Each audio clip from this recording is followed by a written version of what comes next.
При строительстве дома лучше использовать северную древесину хвойных пород сосна, ель. Мы в основном используем брус, ну, вообще пиломатериал из сосны. Сосна более плотная, плотность составляет порядка 520 килограмм на метр кубический.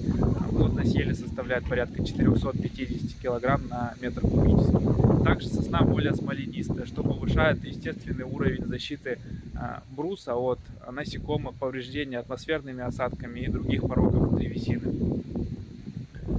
Очень редко попадается брус из ели. В этом нет ничего страшного. Очень часто возникает вопрос, ведет ли такой брус. Да, без нагрузки его ведет, но в доме от горизонтального смещения защищает нагеля деревянный, который соединяет винцы между собой. От вертикального смещения защищает вообще нагрузка дома. То есть брус находится под нагрузкой, и вертикальное смещение практически невозможно.